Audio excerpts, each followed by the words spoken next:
With all of the discussions around people playing Dragon's Dogma 1 for the first time ahead of the launch of Dragon's Dogma 2, there have been some genuine conversations coming up about the pros and cons of the first game and what are some of the things that Dragon's Dogma 2 looks to have improved upon with this second title. Now, first and foremost, Capcom has been spending a lot of years developing this, and obviously we're seeing the payoff here in terms of visually a stunning looking game where all of the vocations have really cool VFX. Look at that meteor falling from the sky as an example. And the world building, as we're seeing here, and the character models all look absolutely fantastic.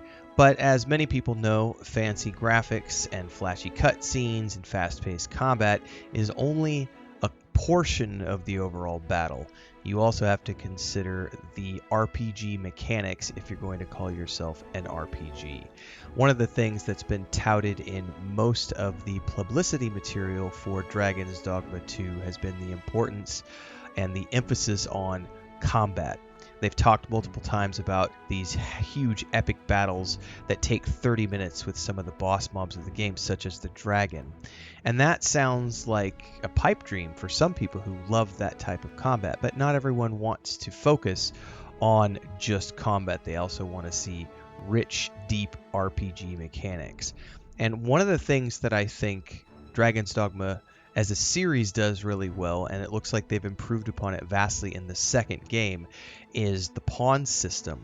The system itself is a combination of online and offline party members, essentially. In most single-player RPGs that have a heavy narrative focus, say Baldur's Gate 3 or Rogue Trader, speaking of recent RPGs that have come out, you often have these narrative experiences with your companions. They have their own side quests and things they want to do. They're fully voiced. You can have romances with them, and they're a constant presence with you, and they have their own unique backstories.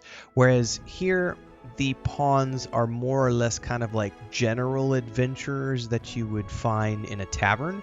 So maybe if you're thinking about hiring the NPCs in Baldur's Gate 3 or hiring the NPCs in Pillars of Eternity or, Rogue Trader, the pawns and the pawn system in this game works more like that. But there's the added component of the pawns being able to be shared amongst players who are playing the game through the online social components. So you can bring other people's pawns into your game and have them play for you, and similarly you can share your pawn with other people. So it's a pretty unique way of using an NPC party system while also keeping a heavy focus on you being the leader, the Arisen, who is guiding these pawns. So you take these 3 party members with you, and you can have their classes basically fill in the weak spots for you, and then it's off to adventure in the realms of the Men and Beastren, which is a new race of characters added to Dragon's Dogma 2.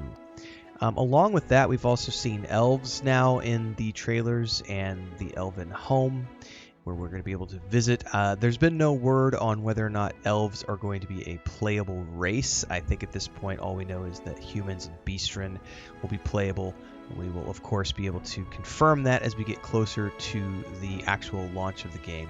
But we can also see that Dragon's Dogma 1 is going to be filled with deep RPG lore and dialogue. We have a queen who is corrupt, fallen for the false Arisen. She has a son she's trying to put in place.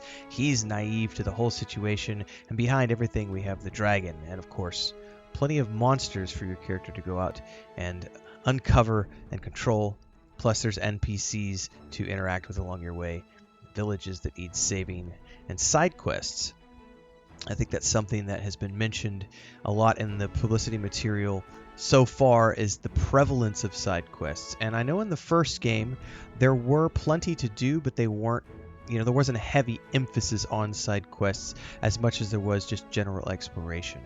They've talked about how the map for Dragon's Dogma 2 is 4 times larger than the map for the first game, meaning if people spent 150 hours playing the first game, they're going to get a 500 to 600 hour experience. I know from my perspective, looking at a game like Red Dead Redemption 2, through 2.5 playthroughs, I have over 500 hours in that game. Cyberpunk 2077 is a really good example as well. And I think that as we get deeper and deeper into Dragon's Dogma 2, you're going to see people coming up with similar numbers where they're spending hundreds of hours exploring the depth and breadth of what is to offer in this game. So we know we've seen confirmed plenty of NPCs to ally yourself with on the website. They've got a whole list of the NPC characters you're going to be talking to. Quick commercial break, everyone, to celebrate and give thanks to all of these amazing people who keep me on the air full time. Really appreciate the support.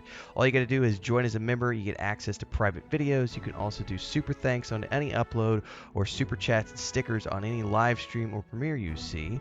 And beyond that, don't forget we're multi-streaming over on Twitch now, so you can support over there as well. Thanks so much to everybody. Let's get back to the video at hand. And such as Nadine, the queen of the Beastren, and of course the Sovereign, and your character, the Arisen, and all of the NPC story characters that you're going to be meeting are up on the website for those of you who want to dive deeper into the backstories of all of those. But we do know that your character is going to be traversing 2 different kingdoms in Dragon's Dogma 2, and facing plenty of monsters along the way and meeting cool characters like all of these fellows that we see in the trailers.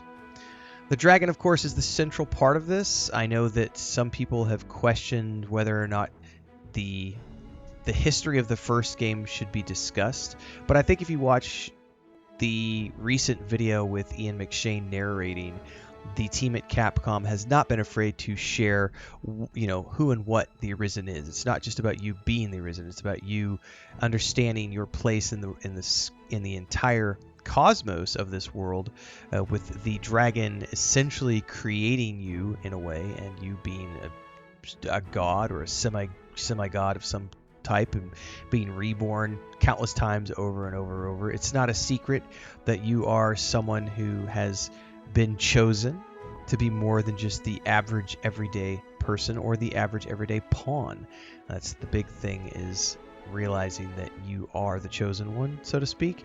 And that's a hard thing for some people. I know personally myself, I've never been a fan of the huge chosen one, sort of prophesied one trope that's used, but I think it's done a little bit differently here, given the fact that you're just simply destined, kind of like the Dragon Reborn, for those of you who are familiar with the Wheel of Time series, whether you've watched the Amazon TV show or read the books over the years. There's a similar element at play there, where Luz Theron was reborn over and over and over through the wheel. So we're seeing something similar here. So what I think is going to be really interesting for a lot of people who are going to be playing this game for the long haul is going through their first playthrough and saying, you know what, I'm going to play, like myself as an example, I'm going to play a Mystic Archer my first time through, definitely going to be a human, but then on the second time through wanting to play one of the Beastren, and probably focusing on like the Mystic Spearhand, and just seeing what are the different stories that we can get out. Are we going to see the same level of choice and dialogue reflected in this game as we saw in, say, Baldur's Gate 3 or Rogue Trader? I don't think any of those answers are known yet, but if you're like me, you are eagerly awaiting with bated breath, and we will be diving into this game as soon as it comes out. So, as I always say, if you like this video, don't forget to like, subscribe, hit the bell icon so you never miss an update. Daily streams happen between here and Twitch. I play a lot of games, doing lots of Dragon's Dogma 2 coverage right now, a couple times a day leading up to the launch of the game, and we will be streaming our entire playthrough as I go through as a magic archer, mystic archer. So hopefully we'll see you in there in the live streams and all the news videos. Until then, everybody, stay safe, happy gaming, have a good week.